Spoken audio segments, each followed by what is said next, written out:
حضرت ہود علیہ السلام۔ حضرت ہود علیہ السلام قوم عاد سے تعلق رکھتے تھے۔ آپ علیہ السلام عاد ہی کے شریف اور نیک گھرانے میں پیدا ہوئے۔ حضرت ہود علیہ السلام اللہ کی طرف سے قوم عاد کو سچائی کا راستہ دکھانے کے لیے بھیجے گئے تھے۔ عاد کی قوم گمراہی میں مبتلا تھی۔ طرح طرح کے برے کام کرنا، ظلم، زیادتی اور لوٹ مار کرنا ان کی عادت بن چکی تھی۔ خاص کر کمزور طبقہ ان کے ظلم اور زیادتی کا شکار تھا۔ غریب شادکاروں کی زمینیں اور ان میں پیدا ہونے والا اناج مار ڈھار کر کے چھین لیا کرتے تھے۔ انہیں فصل اگانے کی بھی مہلت نہیں دیتے تھے۔ اس لیے کمزور طبقہ بھوک و افلاس میں اپنے دن گزارتا تھا۔ قوم عاد کا پیشہ کاشتکاری تھا۔ وہ زراعت کے طریقوں سے بھی اچھی طرح واقف تھے۔ اس کے علاوہ وہ پہاڑوں کی چٹانیں کاٹ کر ان میں پتھروں سے مضبوط عمارتیں بناتے پہاڑ کے غاروں میں بھی رہتے تھے۔ پتھروں سے شکار کرتے تھے، جانوروں کو آگ میں بھون کر کھاتے۔ عاد کے لوگ عیش و عشرت کی زندگی بسر کرتے تھے، لیکن غریب اور محتاجوں کا خیال نہیں رکھتے تھے۔ بھوکوں کو کھانا نہیں کھلاتے تھے، بلکہ ان کے پاس جو کچھ بھی کھانے کے لیے ہوتا چھین لیتے تھے۔ جو لوگ اللہ کو بھول کر پتھروں کو پوجتے ہیں، ان کے دل رحم سے خالی ہوتے ہیں۔ عاد کی قوم بھی مورتیوں کو پوجتی تھی۔ عاد کی قوم کے لوگ ان کے آگے سجدہ کرتے، ان سے مرادیں مانگتے۔ حضرت ہود علیہ السلام کے نبی تھے۔ حضرت ہود علیہ السلام اللہ کے نبی تھے۔ وہ بت پرستی سے روکتے تھے، ظالموں کو ظلم کرنے سے روکتے، ایک اللہ کی طرف بلاتے۔ آپ علیہ السلام اپنی قوم سے کہتے، اے قوم، اللہ ہی کی عبادت کرو، اس کے سوا کوئی عبادت کے لائق نہیں۔ وہی ایک ذات ہے جس کی عبادت کرنی چاہیے، جس نے زمین، آسمان، شجر، حجر کو پیدا کیا۔ اے قوم، تمہیں کیا ہو گیا ہے کہ اللہ کو چھوڑ کر بتوں کو پوج رہے ہو؟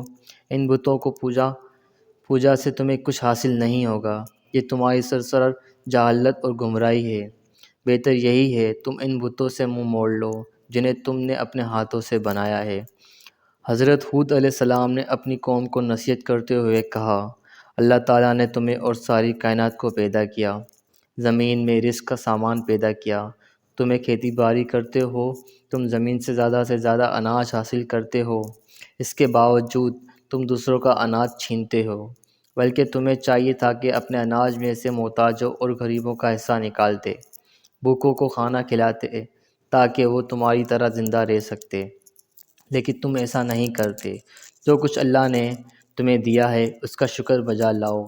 اس کا طریقہ یہ ہے کہ جن کے پاس اناج نہیں ہے تم انہیں کھانے پینے کا سامان دو۔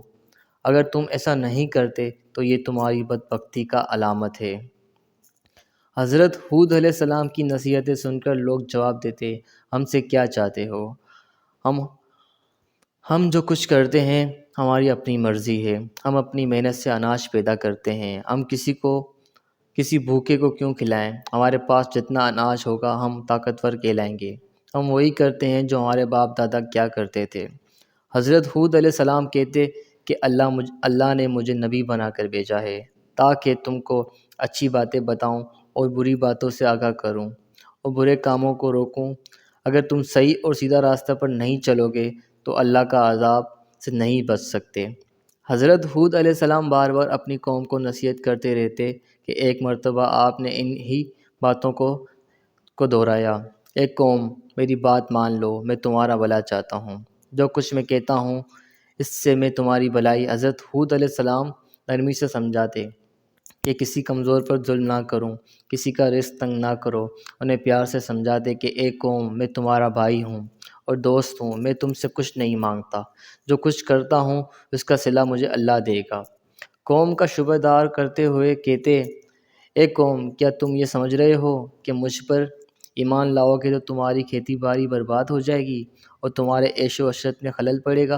ایسا کبھی نہ سوچو۔ اگر تم بتوں کی پوجا چھوڑ دو اور مجھ پر ایمان لاؤ تو اللہ تمہارے مال اور اولاد میں برکت دے گا، تمہارے قوت عطا کرے گا۔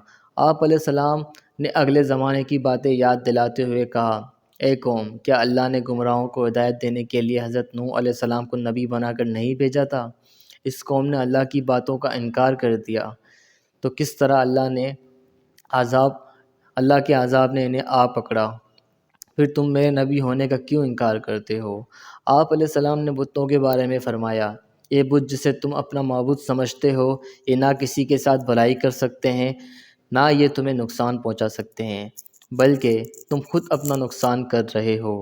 آپ علیہ السلام نے انہیں آگاہ کرتے ہوئے کہا، اے قوم، تمہارے جھوٹے معبودوں پر نہ میں ایمان لاؤں گا نہ ان سے ڈروں گا۔ میرا بھروسہ اللہ پر ہے جو تمہارا اور ہمارا پروردگار ہے۔ قوم عاد کے لوگ بڑا نصیحتیں سنتے لیکن کوئی توجہ نہیں دیتے، ایک کان سے سنتے تو دوسرے کان سے اڑا دیتے۔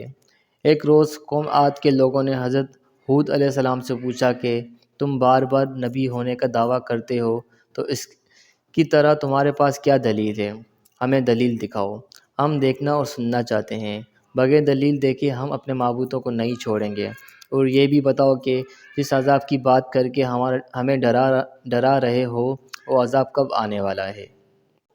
حضرت ہود علیہ السلام نے جواب دیا کہ تم مجھ سے سوال کرتے ہو کہ عذاب کب آنے والا ہے، یہ تو اللہ ہی بہتر جانتا ہے، میں تو صرف اللہ کا پیغام پہنچانے والا ہوں اور آنے والے عذاب سے خبردار کرنے والا ہوں۔ ان تمام کوششوں کے باوجود گمراہ قوم راہ راست پر نہ آئی۔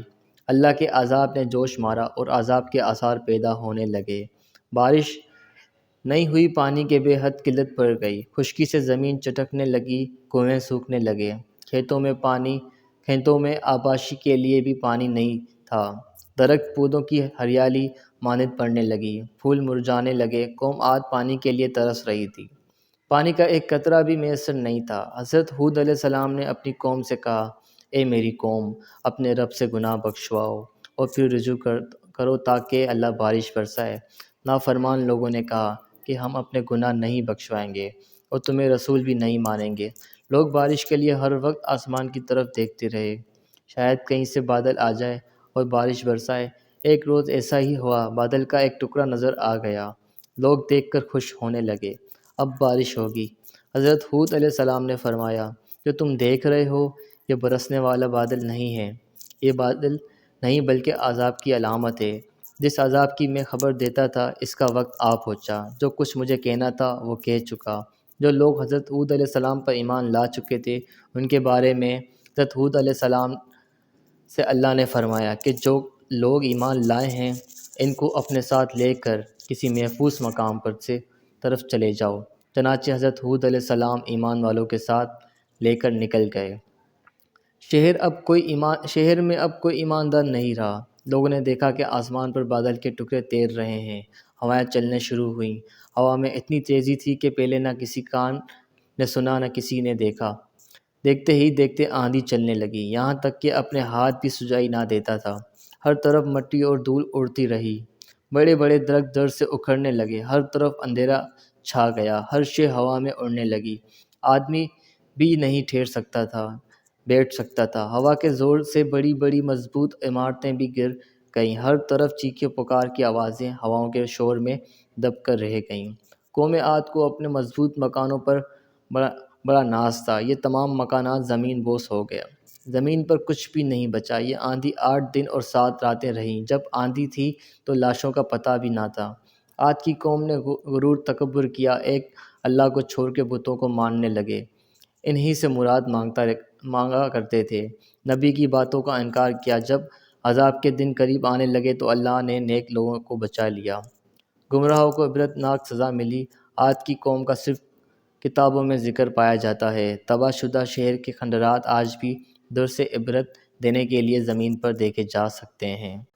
حضرت ہود علیہ السلام کا مقبرہ حضرت موت من مکہ سے 9 میل شمال کی جانب ہے۔ اس کے چاروں طرف کھنڈرات اور کتبے کے کثرت سے بکھرے پڑے ہیں۔ لوگ ہر سال رجب کے مہینے میں اس مقبرے کی زیارت کرتے ہیں۔